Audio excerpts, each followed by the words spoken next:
Oi, gente! Nós estamos começando mais um episódio do nosso Papo Agro de hoje, que é icônico, fantástico. Hoje comigo aqui nós recebemos o professor Molion. Ele é bacharel em Física pela USP de 1969, é PhD em Meteorologia da Wisconsin em 1975. Ele tem 50 anos de doutorado, dedicando a vida a estudar o clima. E também fez o pós-doc dele na Inglaterra e continua estudando até hoje, é apaixonado por estudar o clima. E junto aqui comigo, Marcelo Eduardo Liders, ele é presidente do IBRAF, que já faz 18 anos. E a primeira pergunta, primeiro, sejam bem-vindos, obrigada por aceitarem o convite. Primeira pergunta, Marcelo, em todos os eventos do IBRAF, Pulse Day, eventos nacionais, eventos internacionais, nós sempre temos a presença do professor Molion. Por quê? O que é que você entendeu com todas essas informações que ele estuda e traz? Por que que ele está sempre presente? Qual é o valor desse conteúdo que ele carrega? Bem-vindo. Obrigado, Pertile. Bom estar aqui, professor, no Papo Agro. Então, o que levou foi a percepção de que o agro respeita muito o que o Dr. Molion eh, traz à atenção, né? Então, a forma que ele chama atenção para o modelo de similaridade tem um acerto maior que outros modelos. Aí eu quis entender um pouco mais como isso funcionava, né? Da onde vêm essas conclusões, da onde ele tira exatamente essas previsões, como chega naquelas conclusões. E o grau de acerto que os produtores reconhecem é que leva a gente a convidar o Dr. Mulhon. A gente convida o Dr. Mulhon, enche de produtor, né? E o que acontece? A gente precisa levar essas informações para o nosso setor e também mostrar para o nosso setor como funciona, da onde vem isso, né? Por isso a ideia, né, de ter sempre o professor conosco sempre que é possível. Professor, não fazendo, mas já fazendo um trocadilho, essas informações que o senhor traz, elas vão meio que contra a maré, são meio que nada contra essa corrente, né? Me conte como é estar de um lado e a gente ter a mídia convencional de outro lado o tempo inteiro. O senhor tem que lutar um pouco contra isso, mas ao mesmo tempo o senhor passa muita segurança, né? Faz a previsão ali por região, às vezes fica caótico do lado de cá, mas o senhor está sempre firme, com o seu posicionamento. Por que isso e como é isso, já que depois de tantos anos estudando isso, essa firmeza que o senhor tem? Bom, já passei por tudo isso, né? Minha primeira calculadora eletrônica, uma HP 45, eu comprei nos Estados Unidos em março de 1972. Na época nós tínhamos bolsa da NASA, não vendia na loja, era entregue em casa só para o pessoal de pós-graduação e os professores. A HP 45 custou US$ 400, hoje você compra um senhor computador. E na época era tudo na mão. Então, o que você tinha que aprender era raciocinar, olhar criticamente as coisas e não aceitar o que vinha já de início. Antes dos computadores começarem a operar, o que a gente fazia era pegar o histórico de uma região, termos de chuva, temperatura, e olhar para as condições que se tinha globalizada, que eram muito inferiores à de hoje, né? Hoje, por exemplo, nós temos uma percepção bastante boa sobre o que está acontecendo nos oceanos, e nós temos um conjunto de boias, de 70 boias, nós, a comunidade científica, entre a América do Sul e a Austrália, 70 boias ao longo do... Temos mais um conjunto de 24 boias no Atlântico, para perceber a formação de furacões. Tem um outro conjunto de boias no Oceano Índico, e além disso, existem mais 3.800 boias vagando pelo mundo, que são boias inteligentes. Elas afundam até 2.000 metros de profundidade, são deslocadas pelas correntes marinhas, e no 10º dia ela muda sua estrutura, adquire flutuabilidade, sobe, vai medindo temperatura, salinidade. Quando chega lá em cima, transmite para o satélite e afunda de novo Colhe dados e entrega. para mais um ciclo. E fazer pesquisa em oceano é muito caro. E a gente vive num planeta que tem 71% de oceanos. Nome errado, né? Guilherme Arantes está certíssimo quando diz terra, planeta, água. Você só tem 29% de continentes. E com isso nós começamos a entender melhor o que estava acontecendo no oceano. E o oceano ele é fundamental para a previsão a prazo um pouco mais longo. Existe a previsão de tempo, que é de curtíssimo prazo, quer dizer, o que vai acontecer amanhã, ou no máximo daqui a 5 dias. E existe a previsão de clima, que é o que é necessário para a agricultura, para poder se planejar. Como é que nós vamos plantar, quando vamos plantar. Então, são duas coisas diferentes, mas os modelos são os mesmos. É apenas deixar eles rodarem na sequência, ficar rodando. E, claro, se a atmosfera é aquecida por baixo, o ar em contato com a superfície, aqui agora pode estar 30 graus. Mas lá em cima, na radiosondagem de ontem, estava 89 negativos, a 19 km de altura. Você vê a diferença de temperatura. Então, o ar é quente aqui porque está próximo da fonte de energia. O sol chega, aquece a superfície e a superfície aquece a atmosfera. Sim. Mas à medida que você sobe, ele decresce. Então, como os oceanos constituem 71%, se há uma mudança na configuração da temperatura da superfície, para a atmosfera não importa se o oceano está quente até 10 metros de profundidade ou 50. Importa a pele ali, né? A superfície mesmo. Se há uma remodelação, uma redistribuição, isso afeta o clima. Então, muito importante, quando a gente vai fazer esse tipo de previsão, que é por similaridade, que se fazia antes, é olhar o estado do oceano, dos oceanos. Como está o Oceano Pacífico, que sozinho o Pacífico ocupa 35% da superfície do planeta.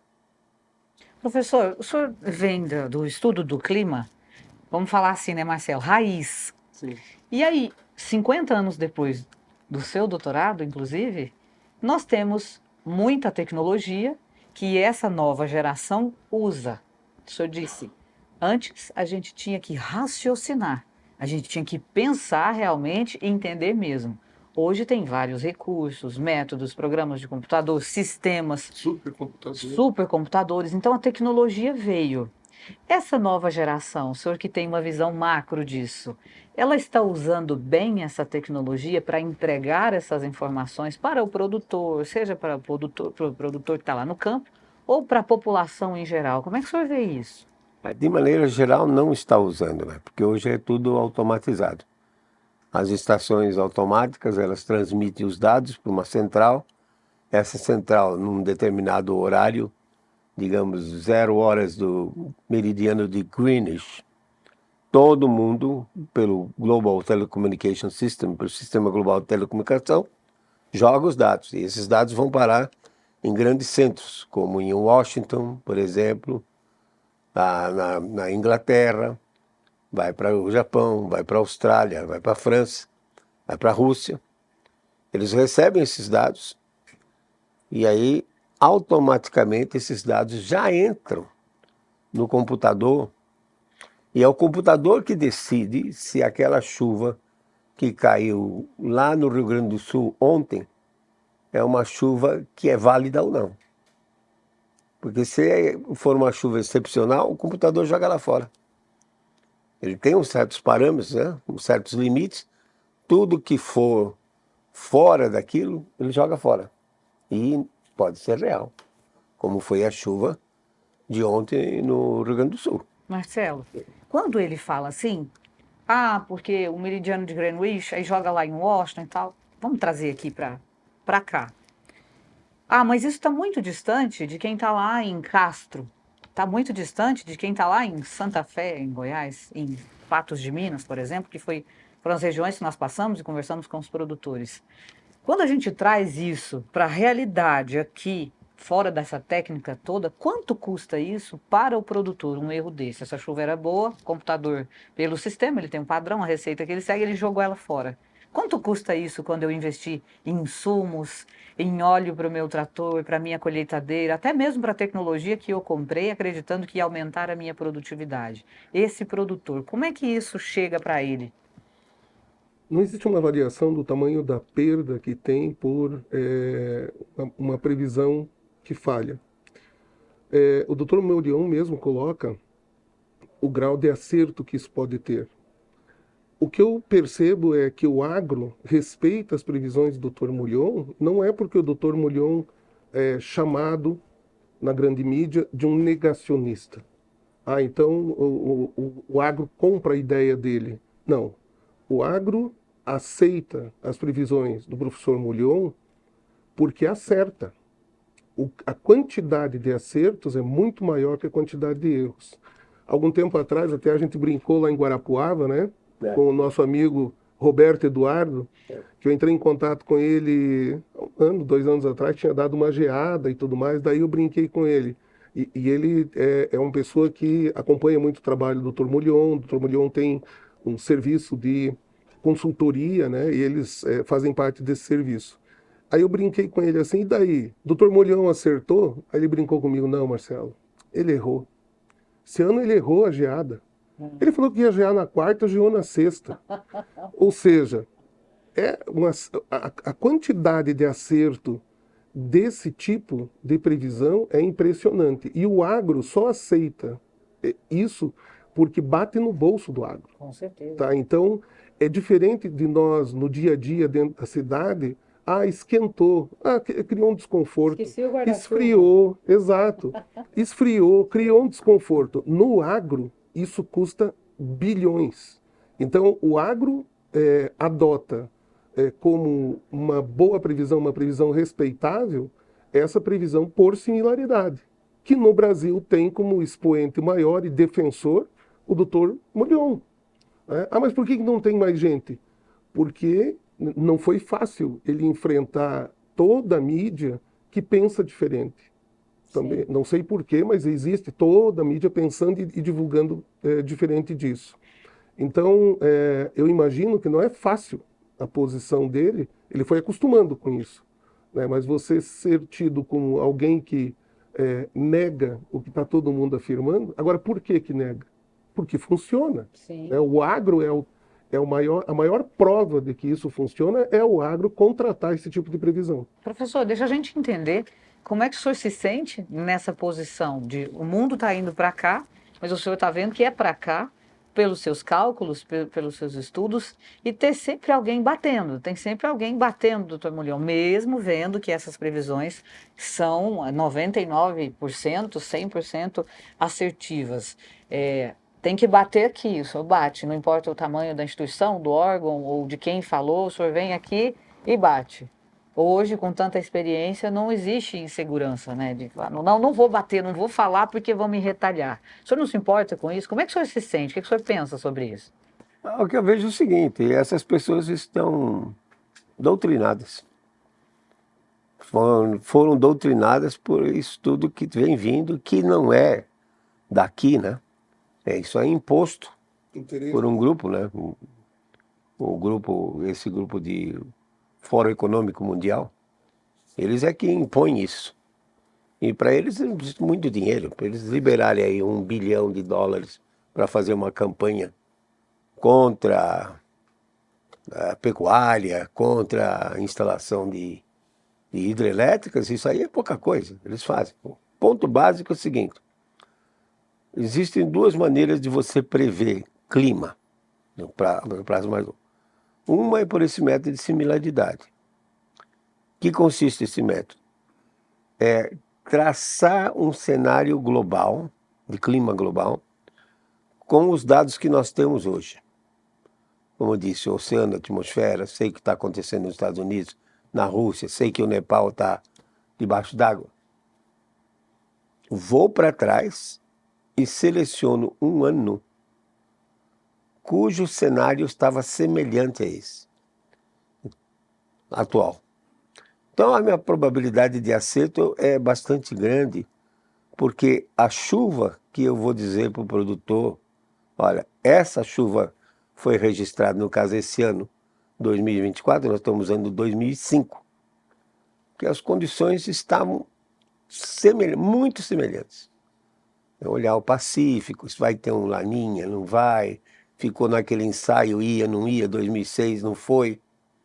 Então, exatamente igual o que está acontecendo agora. E mais olhando as outras partes. Você acha que as pessoas esquecem? Tem facilidade de esquecer? Infelizmente, sim. Porque a gente ouve muito assim, nós nunca passamos uma seca dessa, rapaz. Não, isso aí Nós nunca passamos isso é uma comum. água dessa. Isso é comum. As pessoas têm memória curta, né? Infelizmente, sim. E a outra maneira é usar os modelos. O modelo é um método, é um programa de computador. Alguns deles são complexos, como, por exemplo, o que a NASA usa, tem mais de 1,5 milhão de linhas de instruções. Mas eles pecam em alguns pontos que são fundamentais. Por exemplo, o modelo não sabe fazer transporte de água quente em direção aos polos, como está acontecendo nesses últimos 3 anos. E, como eu disse, se redistribuir o calor nos oceanos, muda a configuração da temperatura do oceano, muda o clima, porque são 71% de oceanos que cobrem a superfície. A própria atmosfera faz essa calibragem? Por isso que a gente vê diferença às vezes. Ano passado... Essa é uma coisa interessante. A Terra, ela tem um eixo de rotação que está inclinado 23,5 graus com relação ao plano que está o Sol e os outros planetas. Isso determina o Trópico do Câncer e o Trópico do Capricórnio. Isso determina as estações também. Mas como ela é um pouco achatada nos polos, a parte que mais recebe radiação é a região tropical. Entre o Trópico do Câncer, 23,5 graus norte, e o Trópico do Capricórnio, 23,5 graus sul. Esse excesso de energia, o Sol só anda 365 dias entre esses dois pontos. Aquece mais aqui a região equatorial. Esse excesso de calor vai se acumulando, enquanto o polo vai perdendo mais calor. Chega num ponto em que a natureza começa a tentar nivelar as coisas. Começa a transportar calor, não só pela atmosfera, como pelos oceanos também. O excesso de calor que foi acumulado aqui, ela manda para os polos e traz ar e água fria de lá. Na tentativa aquecer. De calibrar.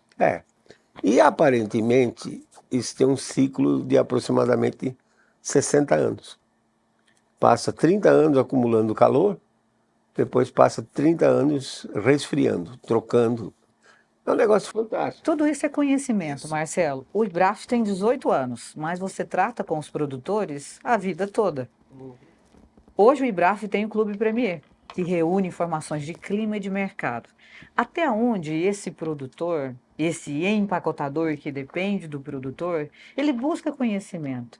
Quantos por cento dessa turma toda que você conhece, e é muita gente, que busca conhecer, que busca estudar, que busca o Premier, por exemplo, para ter essa informação que ele traz para você, que é uma informação mais assertiva? O produtor, ele quer entender, ele quer aprender? Ele quer aprender. E existe uma geração que está vindo aí que entende o valor desse tipo de informação. O conhecimento.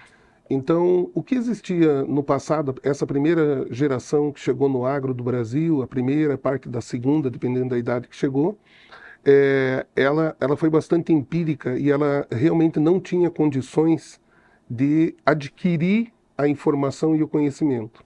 Na medida em que você vai tendo a evolução do agro no Brasil, você vai tendo uma geração que está chegando agora com uma formação que permite ela reconhecer o quanto custa uma boa informação. Sim. Então ele vai colocar no custo dele. Essa informação, para mim, ela agrega no final. Então imagine uma informação como essa, quanto vale. Né? Assim como o Clube Premier e as outras de mercado. mas é vital, isso é básico, né? Porque não adianta você ter a melhor tecnologia se você vai ter um período de uma estiagem muito grande. Então eu vejo o cuidado que o professor tem, muitas vezes ele coloca assim, ó, agora tudo leva a acreditar quando eu comparo com 2005, 2006, que o ano de 2024, 2025, vai ser um ano com uma tendência assim, assim, assado no clima. Então, ele já vai dando dica. Pensem em conduzir a lavoura desde agora, dessa forma, para que vocês lá na frente amenizem esse impacto. Então, eu diria para você que está aumentando muito mais a consciência. Você hoje tem demanda do professor Molion para fazer palestra. Se ele for fazer, ele tem palestra, 3, 4 palestras por semana. Né? E por que é que os produtores buscam isso? Por causa dessa entrega, o reconhecimento de que isso faz uma diferença enorme no final. Professor, como é que são colhidos esses dados e no que é que o senhor confia para colher esses dados? O senhor falou das boias e tal, mas elas mandam para um lugar. E a gente, com certeza, tem vários outros métodos para colhermos esses dados, né? A tecnologia está aí e ajuda muito. Mas no que é que o senhor confia?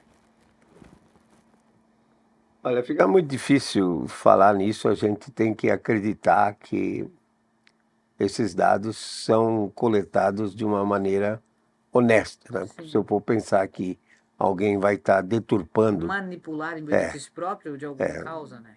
alguém vai estar filtrando esses dados ou distorcendo, né, para mostrar o interesse, como de fato já fizeram muito. Então, o que eu tenho feito é ter meu próprio banco de dados e procurar também locais como, por exemplo, empresas como usinas de cana-de-açúcar, que por questão de irrigação, eles precisam ter um dado importante, né? Um dado certo. O consegue investir numa coisa que ele possa confiar mais, e testar.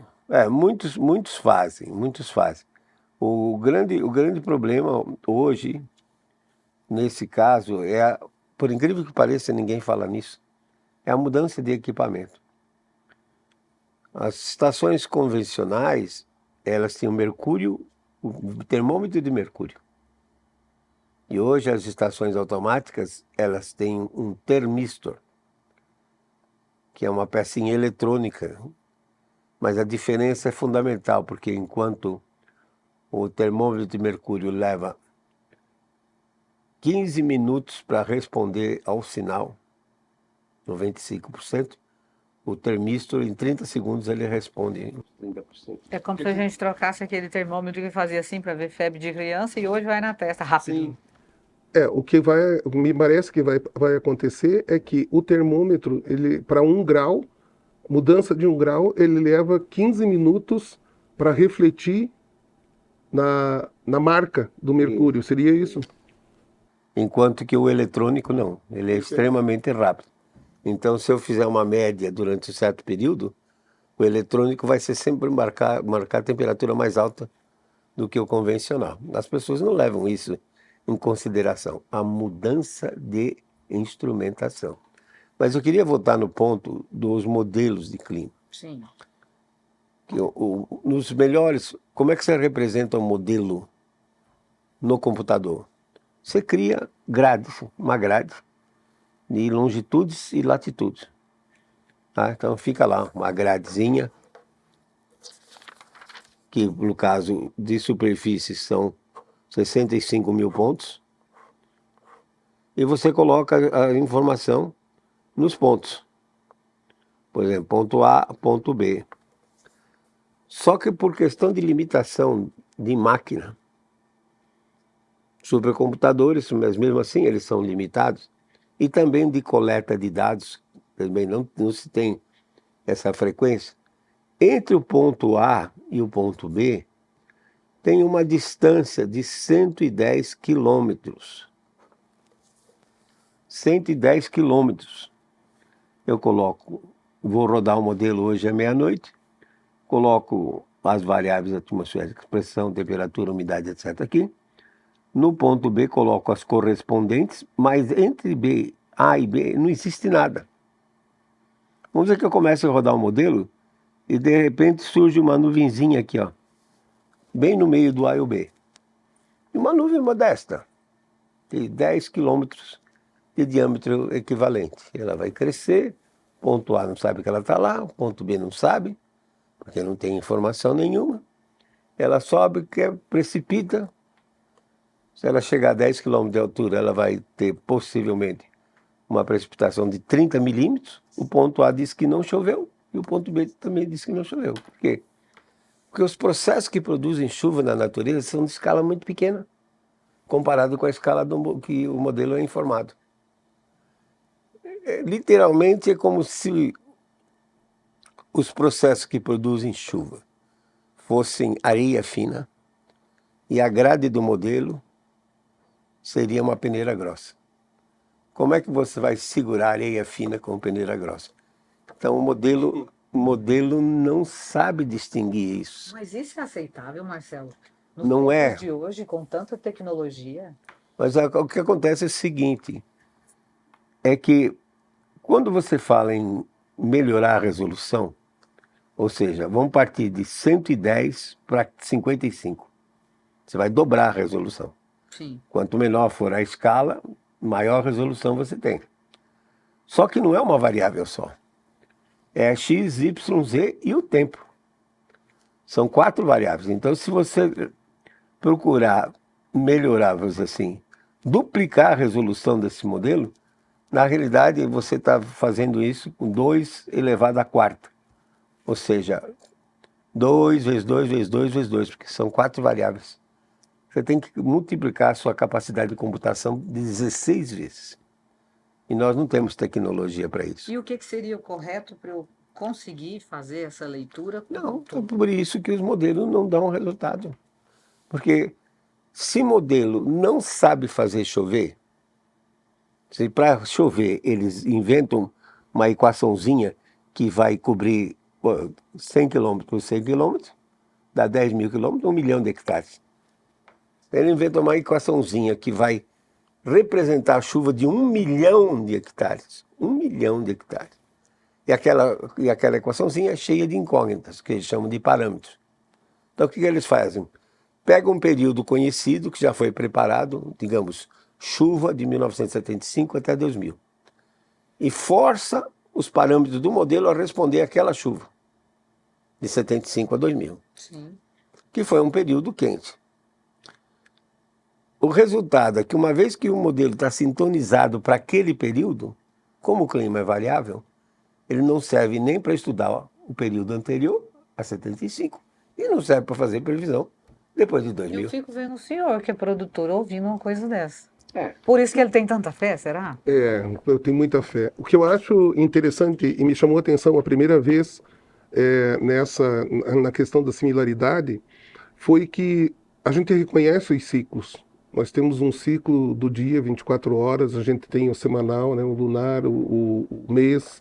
Você tem vários ciclos. Por que nós reconhecemos e tocamos a vida levando em consideração esses ciclos? E quando ele vem e comenta assim, olha, há fortes indicações de que a gente tem um ciclo de 60 anos. Por que não existe ciclo de 60 anos se existe ciclo de 24 horas? Sim. Então, faz sentido isso. Quando a gente observa os mais antigos e sábios, né, você tem índios ou, enfim, civilizações que já estavam aí e que, de alguma forma, já utilizavam isso. Porque o que eles olhavam? Eles não tinham computador para fazer a conta. Como é que eles chegavam à conclusão que iria chover ou não iria chover? Similaridade. A pessoa já sabia, tinha um registro de que quando ele vê acontecer isso, acontecer aquilo, assim como na natureza, eu vejo que está florindo, então a gente está na primavera, logo vem o verão. Né? Eles também tinham esse tipo de percepção. Acontece que no momento em que você tem um grupo, né, e não é só o Dr. Molion hoje no mundo, existem mais pessoas chegando a essa conclusão, quando você tem a possibilidade de comparar essas informações, ou seja, ele tem um banco de dados que tem 2005, tem 95, tem 85, ele vai buscando aonde que está, né, essa similaridade. Na medida em que você tenha essa informação, você está utilizando de uma forma com o mesmo princípio Sim. alguma coisa que já tinha um grau de acerto antes, né? É interessante isso. Eu olho o resultado. Me chama a atenção, por exemplo, maior enchente que o Rio Grande do Sul já viu. Ele pega e posta uma foto de uma enchente em 1941, daquele tamanho enchente. Pior seca que a gente já viu na Europa. O que eles encontraram no fundo? Pedras que tinham inscrições dizendo, ó, quando você avistar essa pedra, a fome vai estar às portas. Por quê? Claro, a seca fez com que naquela oportunidade não houvesse alimentos, né? Então, isso já tinha acontecido, né? Então, existem coisas que já aconteceram há 100 anos atrás. Eu morava num local que pegou a enchente de 1983, com El Niño, naquela oportunidade, no sul. Nossos vizinhos que tinham uma casa construída há 100 anos, a casa deles era construída num patamar um pouco mais alto. Todas as casas em volta que foram construídas depois, nos últimos 30, 40, 50 anos, eram mais baixas. Quando veio o rio e encheu, e nós nunca tínhamos visto, meu avô nunca tinha visto chegar água ali, quando a água chegou ali, aquela casa, que tinha registros de 100 anos, escapou da enchente. Nos casos de sucessão familiar, nós estamos aí na quarta geração, por exemplo, de uma fazenda produtora de milho, soja, arroz e tal. Seria considerável, então, lembrar desses últimos 60 anos e tentar fazer a mesma coisa? Funciona? Sem dúvida, sem dúvida, sem dúvida. Porque o sinal, esse ciclo de 60 anos, ou quase 60 anos, ele está muito aparente, particularmente no Oceano Pacífico, chamado de oscilação decadal do Pacífico, em que o Pacífico passa por uma fase negativa, esfriando, depois aumenta uma fase positiva. E já existem estudos anteriores. Os russos, por exemplo, eram muito bons nisso. Por que eles eram bons nisso? Porque não tinha computador. Então o cara tinha que trabalhar em cima daqueles dados, analisar e concluir, né? Olhando criticamente. Então tem vários estudos que durante esse período da Guerra Fria, os russos escreviam em russo e o Ocidente não estava nem aí. Que só foram revelados agora mais recentemente. O caso dessa situação, por exemplo, que nós estamos tendo agora, em que o centro-oeste está dominado por um sistema de alta pressão, o número de dias com chuva reduziu, a atmosfera está muito seca, a Rádio Sondagem de Brasília, do dia 5, mostrou que a 3.200 metros a umidade relativa era 4%. 4%. Isso nem deserto não fica assim. Entra mais radiação, aquece a superfície, não tem água para evaporar, o resultado é um aumento de temperatura. Ligado ao deslocamento de um centro de alta pressão que normalmente está lá próximo da costa da África, na Namíbia, e se desloca mais ou menos a uns 1.500 quilômetros em direção ao Brasil. Um cara chamado Rawson, que trabalhava na África do Sul, publicou isso em 1909. 1909. Analisando cartas da Marinha Inglesa. Ele mostrou que havia... Ninguém mais deu. Então, eu gosto muito disso. Então, quando eu estudo, eu procuro ir para trás para verificar se isso já foi observado antes. A maior cheia de São Paulo.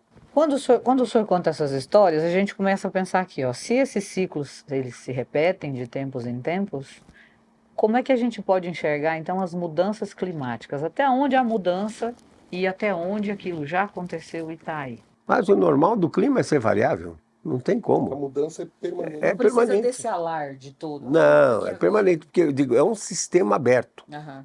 Se hoje explodir uma supernova aí no universo, como o Sol está num período em que o campo magnético solar, que nos protege dessas partículas, está fraco, vai entrar uma chuva de partículas elétricas no sistema Terra-atmosfera. E vai produzir o quê? Mais nuvens. E quando produz mais nuvens, a radiação vem de fora, bate na nuvem e volta para o espaço. E há uma tendência de esfriar o planeta. Eu tinha feito uma tabela, fiz uma tabelinha, na verdade, num artigo pequeno que eu explorei, que é também, quando eu falo isso, o pessoal me ridiculariza. Eu explorei o aspecto da força gravitacional da Lua no clima. Porque tem muitas histórias folclóricas, a mulher não pode cortar o cabelo na lua minguante, porque senão não cresce, ou se cortar madeira na lua crescente vai ficar cheia de bicho. Tem essas coisas que são folclóricas, que o folclore também não pode ser desprezado, porque é uma cultura que vem já milenarmente. Mas o papel físico mesmo da Lua é mexer nos oceanos. Nas marés. Isso porque nós temos muito oceano, 71%. Se fosse o contrário, tivesse 71% de continente e só 29% de oceano, a Lua não teria papel nenhum. Mas o fato é que a força gravitacional dela muda as marés e muda as correntes marinhas. Hoje ela está empilhando água nas regiões polares. A força gravitacional da Lua. Por causa do movimento que o plano da órbita da Lua tem, que vai de dentro dos trópicos até fora dos trópicos. E é um ciclo esse de 18,6 anos. Trazendo isso para o campo, influencia no quê? O que acontece? Aí é que está. Muda a temperatura da água. E mudando a temperatura da água, muda o clima. Quando eu fiz isso, eu mesmo me surpreendi com o resultado. Porque eu vi que as vezes que o plano da órbita da Lua teve dentro da região tropical, como foi em 2015 e 2016, nós tivemos seca severa. E toda vez que o plano da órbita está fora, como já aconteceu em 2006, e vai acontecer agora em março de 2025, há esse transporte. E o que acontece aqui? Fica mais seco na região tropical. Então, a redistribuição de calor feita pelos oceanos em função da mudança no plano da órbita da Lua com relação ao equador terrestre, e que é um ciclo de quase 20 anos, hein? 18,6, que as pessoas perdem a memória do que aconteceu. Ela é real, porque a força gravitacional da Lua é uma força real e nós sabemos que ela comanda as marés. Agora, todos os El Niños fortes caíram quando o plano da órbita da Lua estava dentro dos trópicos. Mas tem o El Niño de 93, tem o El Niño de 83, que não caiu. Aí eu fui investigar, por que ele estava fora? Erupções vulcânicas. É outro elemento imprevisível e muitas vezes eu me lembro de dizer, no momento que eu terminar a palestra, muitas vezes eu digo, olha, mas se tiver uma erupção vulcânica para daqui até o final do ano, esquece tudo que eu falei. Não tem como Não tem como. Não tem como. E grandes erupções vulcânicas, como o Monte Agung, lá na Indonésia, em Java, o Monte Pinatubo, nas Filipinas, em 91, Agung foi em 63, o El Chichón, no México, em 82, e o 91 foi o Monte Pinatubo, junho de 91. São vulcões tão explosivos que eles jogam material diretamente na estratosfera, 30, 40 quilômetros de altura. Tem muita força. O Pinatubo jogou o equivalente à poluição humana de 300 anos, uma vez só. Marcelo, de acordo com o que ele está falando aqui, a gente vê que o mundo fica de olho no Brasil para a nossa produção de alimentos. O mundo quer comprar nosso feijão, nosso arroz, quer levar isso para fora. Como é que você enxerga a produção de alimentos depois de ouvir um relato desse? Você que está numa constante com os produtores e ouvindo o que eles falam, né? Esse ano eu consegui produzir tanto por hectare, esse ano eu não consegui tanto por hectare. Como é que você vê isso? Eu vejo que, primeiro, a gente precisa ter a continuidade dessas pesquisas que são feitas pelo professor Molion. Isso não poderia parar. Isso não é objeto hoje de ensino em nenhuma faculdade Não, e deveria ter. infelizmente. Nós precisamos ter mais gente despertando, né? E a ideia do Papo Agro, né, de a gente trazer o professor Molion aqui, é exatamente isso. É despertar uma parte da população e o pessoal que está envolvido nas faculdades e que está em época de formação, que contemple essa possibilidade. Porque, apesar de enfrentar, o professor Molion ter enfrentado a dificuldade de estar contra uma maré, ele estava certo. E ele está certo até hoje. Bom, mas e daí? Eu preciso, no final das contas, pagar as contas. Sim. Então, como é que um profissional dessa área pode se colocar numa posição como a do professor Molion? Para ele ter esse grau de tranquilidade de enfrentar o mundo, de enfrentar a imprensa e de dizer isso aqui funciona, existem outras pessoas que podem vir a ter essa formação e ter essa mesma possibilidade. E quem é que garante isso? O grau de acerto, o percentual de acerto desse tipo de modelo, né, da similaridade. Ela funciona. Ela é tão importante que vai ter cada vez mais gente percebendo isso. Dentro do agro já tem, né, eu vejo que existe dentro do agro essa percepção do resultado. Né? O produtor rural não investe um centavo em nada que não entregue resultado. Então, funciona, ok. Mais profissionais vão ter respaldo para fazer isso. Vai chegar um momento em que algumas instituições de ensino vão chegar à conclusão de que isso é uma necessidade e mais estudos vão ser feitos. Isso vai se tornar popular. Por quê? Porque é a verdade. Sim. Então, a gente vê que todas as falácias, mentiras, ou como você quiser encarar, todas elas com o tempo caem. Nada como o tempo para provar se algo está certo ou errado. Com certeza. E o grau de acerto vem acontecendo. O agro, o que ele precisa fazer cada vez mais? É estar atento a isso, estar atento a essas mudanças. E aí a gente precisava ter um Estado forte no Brasil, que é para apoiar que medidas fossem tomadas. Sim. Você já imaginou o que vai acontecer no Brasil se a gente tiver 2 episódios, vamos supor, pegando o feijão, vamos supor que a gente tenha um período de uma estiagem severa ou de um outro extremo, chuvas demais, num período de desenvolvimento da primeira safra de feijão do Brasil. Pega o Paraná. Tá, e aí você tem um segundo momento, você tem uma estiagem que pega o Paraná e pega Minas Gerais. Você tem 2 momentos sem safra, ou com uma safra muito prejudicada. Se isso acontecer, o Brasil vai ter um sério problema. Então, a gente começou a raciocinar agora no nosso meio que defender um estoque estratégico por causa disso, dessas possibilidades, faz todo sentido. Não o estoque estratégico somente por causa do preço mínimo, Sim. e então tem o estoque estratégico. Mas estratégico no pleno sentido da palavra. A gente volta tanto no tempo que você chega lá em José do Egito.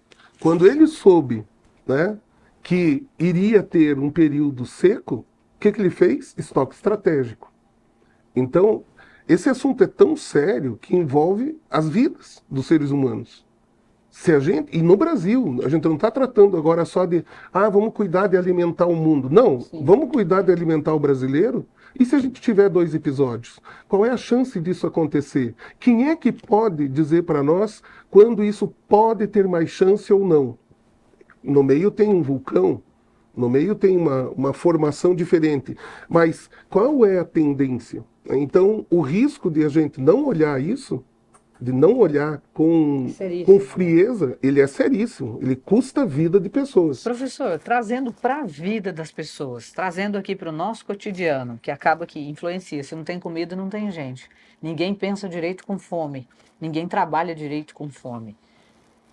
Com tanto estudo e tanta experiência, qual é o melhor dos mundos hoje para o ser humano quando ele começa a vida acadêmica? Onde teria que entrar?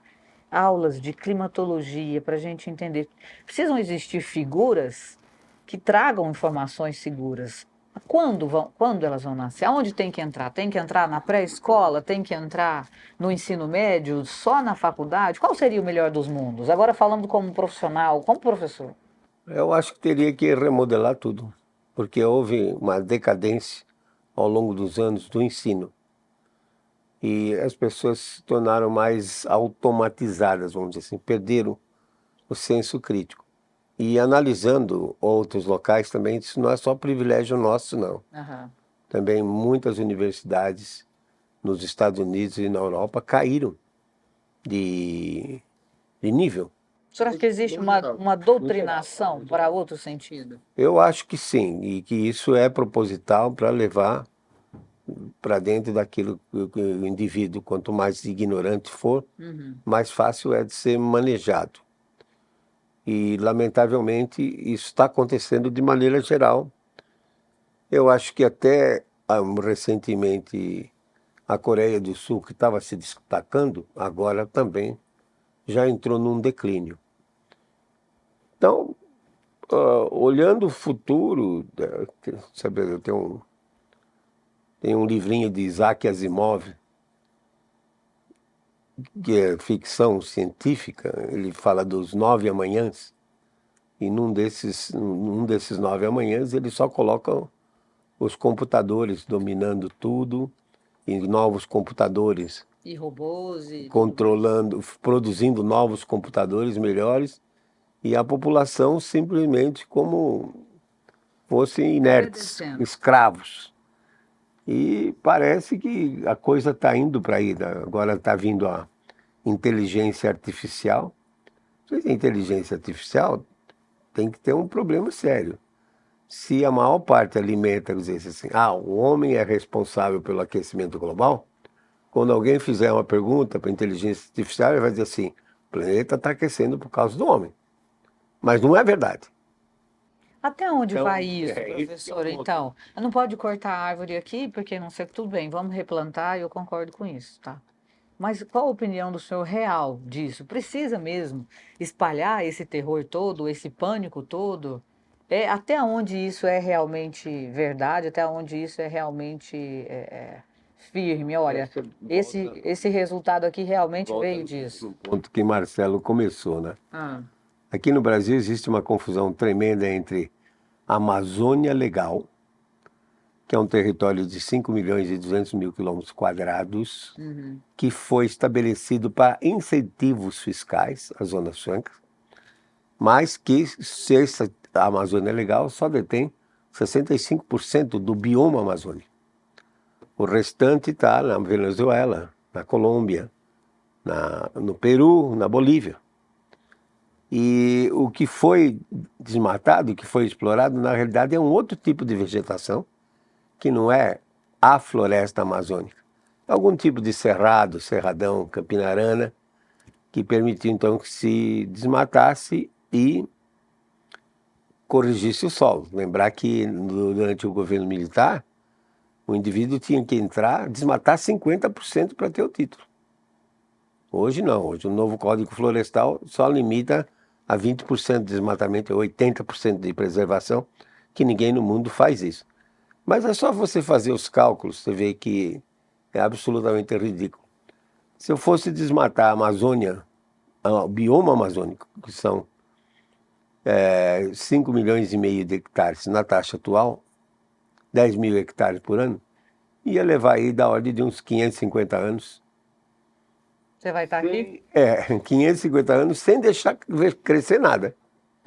Sem deixar crescer nada. E nós temos conhecimento de que as estradas que foram abertas lá não foram usadas, a floresta tomou de volta. A floresta realmente ela é agressiva nesse aspecto. Então não tem como destruir a Amazônia. Agora, assim, e se destruísse? O que iria acontecer? Eu digo, nada.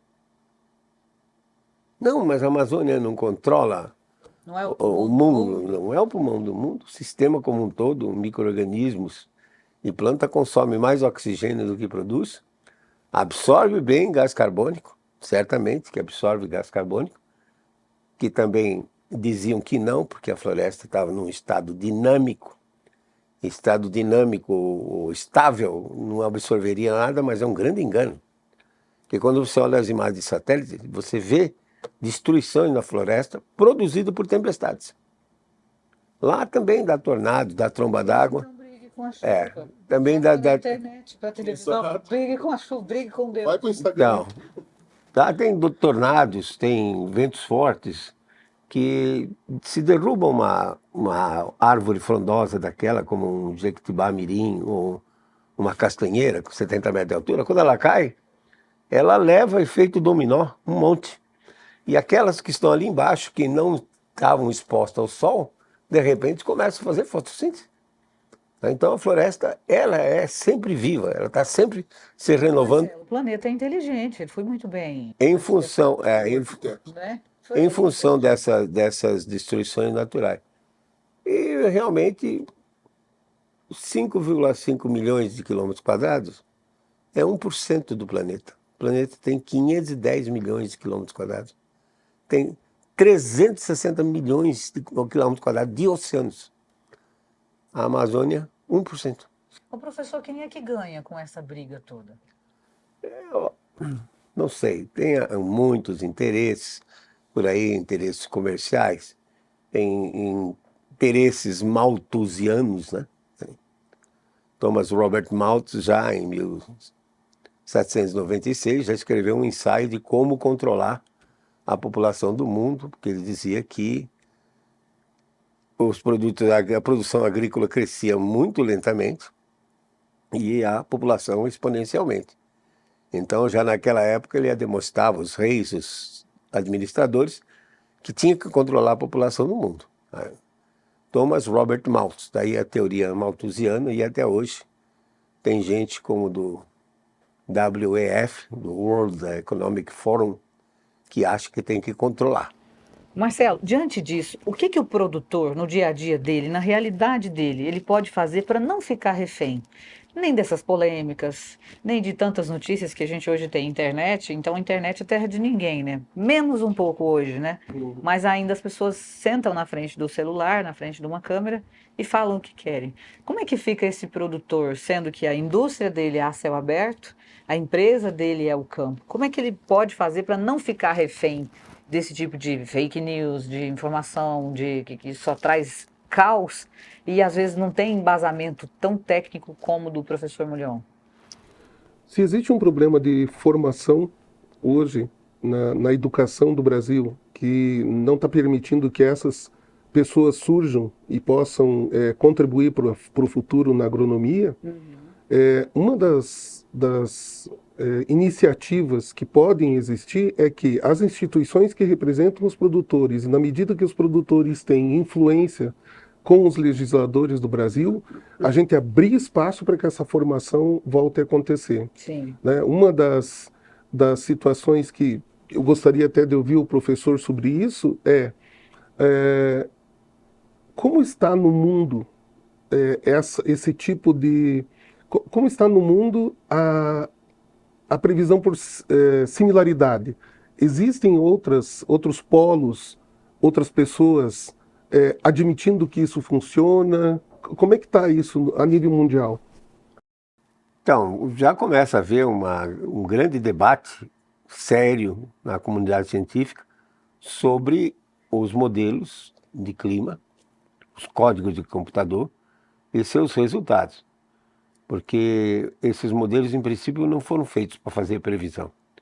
Eles foram feitos para testar hipóteses. Eu tenho uma hipótese assim, por exemplo, vou ver o que acontece com o desmatamento da Amazônia.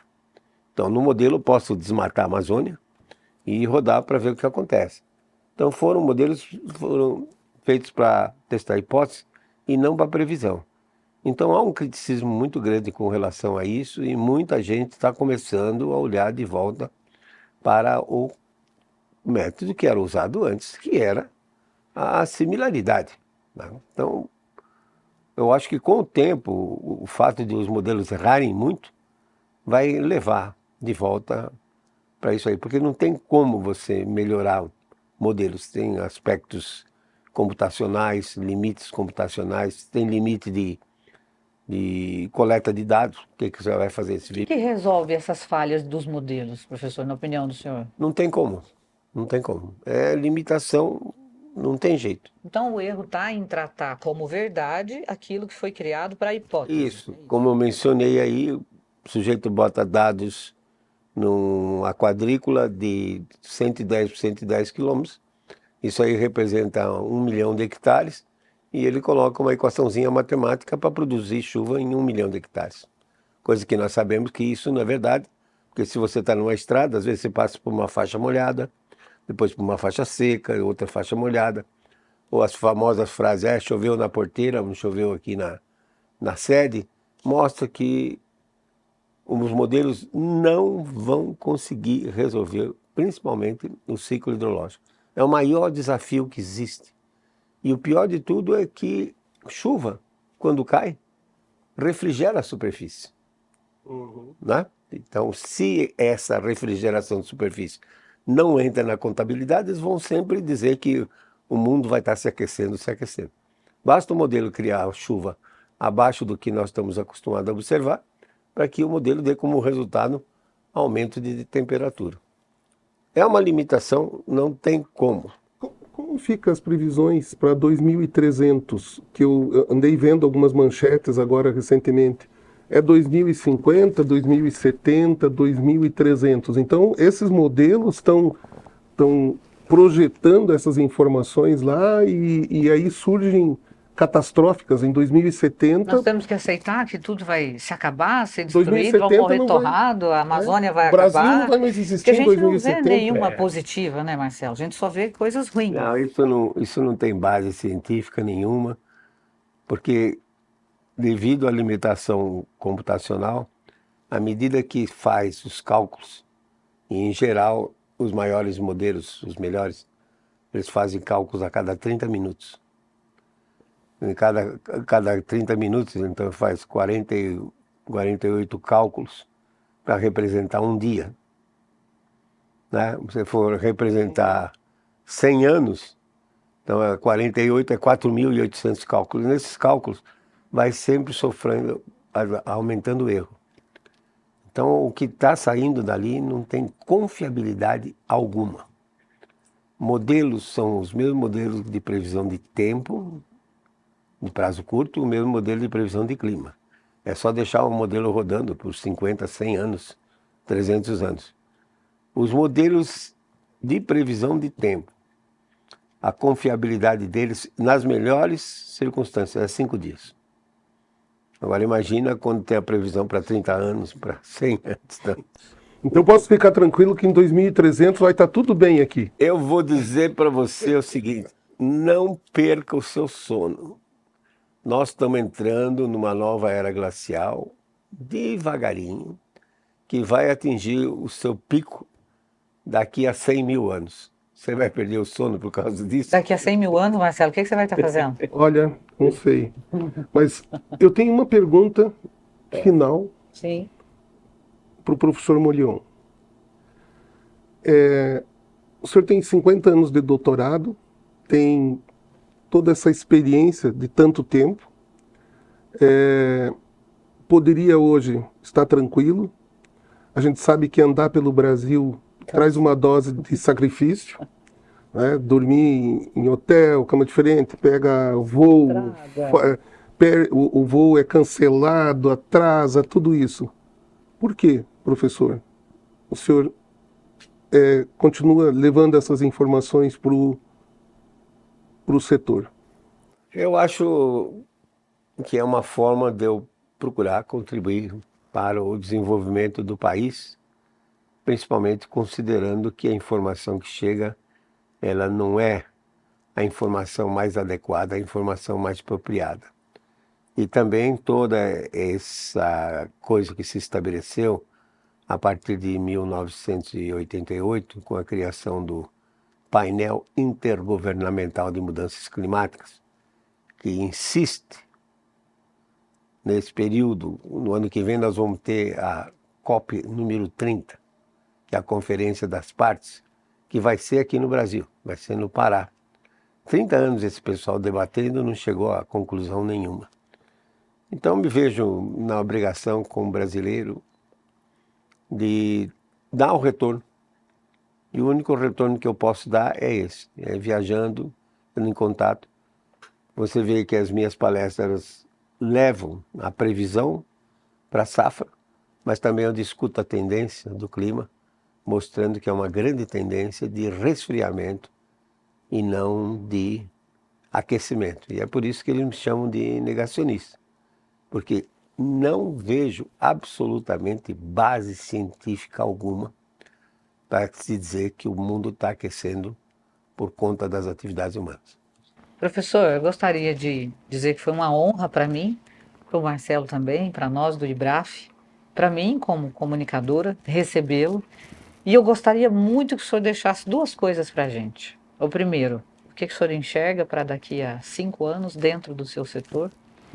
E um segundo, um recado para a nova geração de produtores, de homens do campo. Já que a gente falou do ciclo, né, que se repete de 60 em 60, fala com essa turma sobre o seu setor, o que eles podem fazer, onde eles devem entrar e onde eles não devem entrar.